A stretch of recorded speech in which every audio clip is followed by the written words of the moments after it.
Hello friends, नमस्कार दोस्तों। Knowledge for life group में आपका हार्दिक स्वागत है, वेलकम।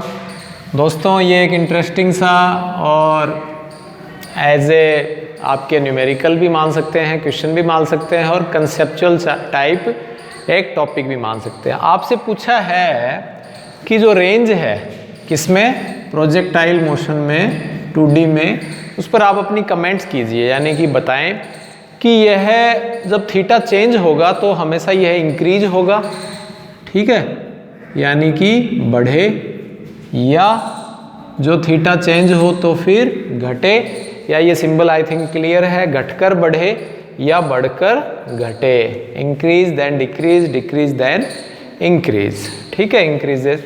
तो ये आपको यहाँ क्लियर करना है।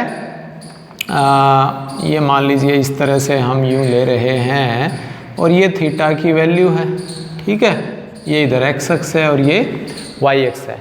तो रेंज पर कमेंट आप कब कर सकते हो? जब आपको रेंज का फॉर्मूला याद हो, ठीक है।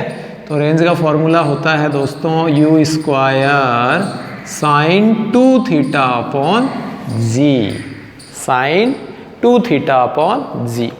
अब इसमें साइन की वैल्यू थोड़ी थोड़ी आपको क्लियर हैं, तो फिर आई थिंक क्लियर हो जाएगा कि जैसे हमने सबसे पहले कुछ वैल्यू रख ही लेते हैं, जिससे आई थिंक सब सारा ही क्लियर हो जाए।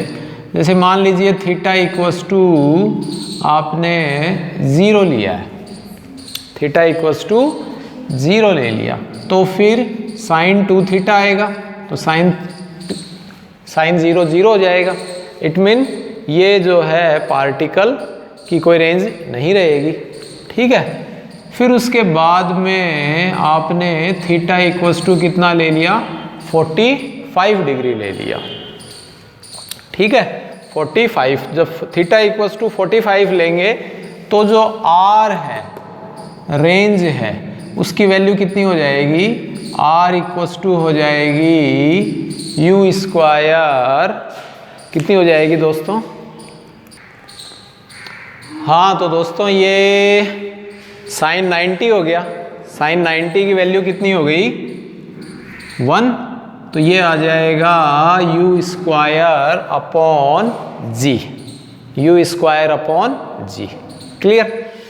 और आगे बढ़ जाएं, यानी यहाँ तक तो अपने हद कर ली 45 से ज़्यादा यदि हम चल पड़े, और ये रखा है 90 से थीटा के बीच में ही रेंज रखी है, तो आप देख रहे हो। और फिर उसके बाद में क्या होगा, जब 45 से आने के बाद में जब ये मैक्सिमम रेंज हो गई, और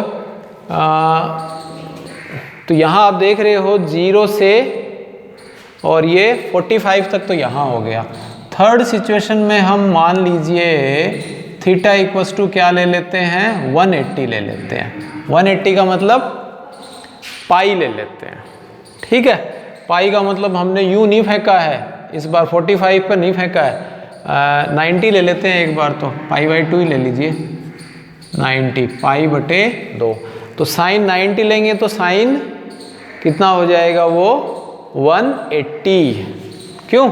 और साइन 180 की वैल्यू भी कितनी होती है दोस्तों, 0 होती है, यानी प्रोजेक्टाइल मोशन नहीं होगा, वो ऊपर की तरफ जाएगा एकदम स्ट्रेट। 180 का मतलब यूँ इस तरह से जब यहाँ रहे, यहाँ से जब हमने इसको फेंका, ये 90 पर फेंका, 90 पर फेंका तो ये एकदम ऊपर की तरफ गया और वापस नीचे आ गया, ठीक है। और लास्ट हम ले लेते हैं थीटा इक्वल्स टू 180 ले लीजिए, ठीक है। 180 का मतलब यूँ फेंक रहे हैं हम, तो ये जब 180 ले लेंगे, पाई ले लेंगे, तो आर इक्वल्स टू कितना आ जाएगा, साइन ये तो हो गया 90 का मतलब 180, और ये पाई है, तो पाई का मतलब ये कितना हो गया, साइन 90 है दोस्तों, ये है ना। तो साइन 90 का मतलब साइन 180 हो गया, साइन 180 हो गया। और जब साइन पाई ले लिया तो फिर ये हो जाएगा साइन 2 पाई, है ना। तो ये 2 पाई यानी कि साइन 360 डिग्री। तो 360 पर भी दोस्तों क्या आएगा, 0 ही आएगा, 0 ही आएगा। तो आप इस तरह से क्या देख रहे हैं, क्या कंक्लूजन निकाल रहे हैं कि 0 है शुरू में, जब थीटा इक्वल्स टू कितना है 0, तो वैल्यू 0 है। फिर उसके बाद में जब आपने 45 लिया तो वो जो वैल्यू है वो क्या हो गई, आपके मैक्सिमम हो गई। फिर उसके बाद में आपने 90 लिया तो साइन 90 का मतलब साइन 90 दूनी 180, तो साइन 180 के ऊपर भी वैल्यू क्या होती है, 0 ही होती है।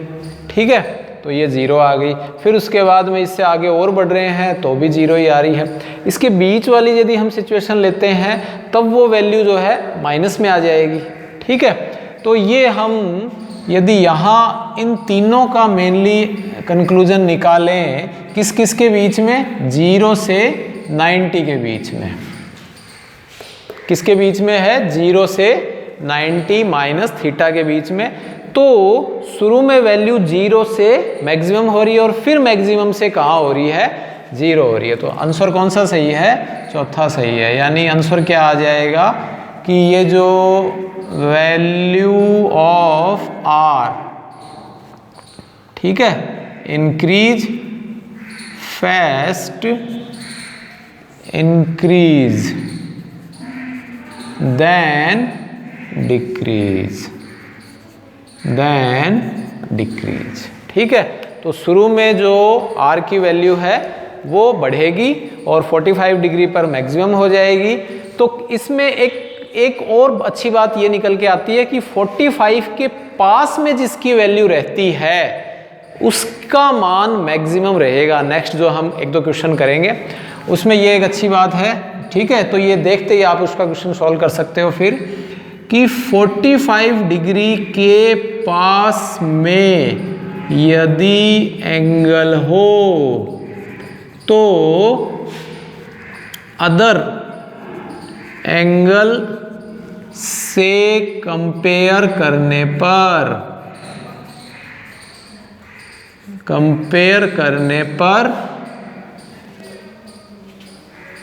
पास वाले एंगल की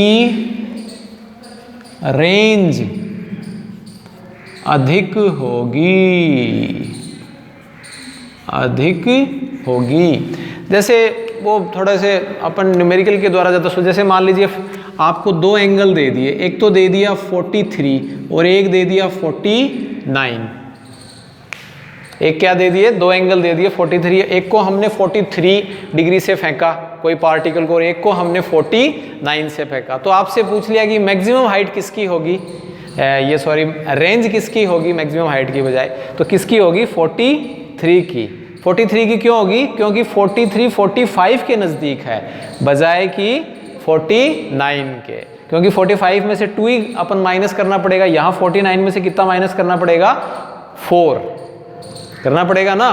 45 में 4 जोड़ो चाहे 49 में 4 घटाओ, यहाँ अपने नज़दीक कौन सा है 45 के, 43 है। तो हम जैसे इंक्रीज करते जा रहे हैं 45 पर वो मैक्सिमम वैल्यू हो जाती है, यानी 45 के नज़दीक जो है वो रेंज मैक्सिमम रहती है।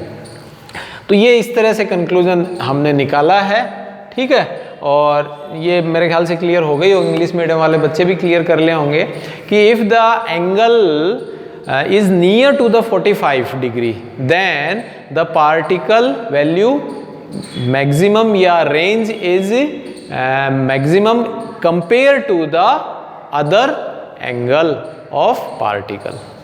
तो आई होप ये आपको वीडियो क्लियर हो गया होगा। यदि अच्छा लगा हो तो लाइक करें, शेयर करें, सब्सक्राइब करें। Thanks for watching.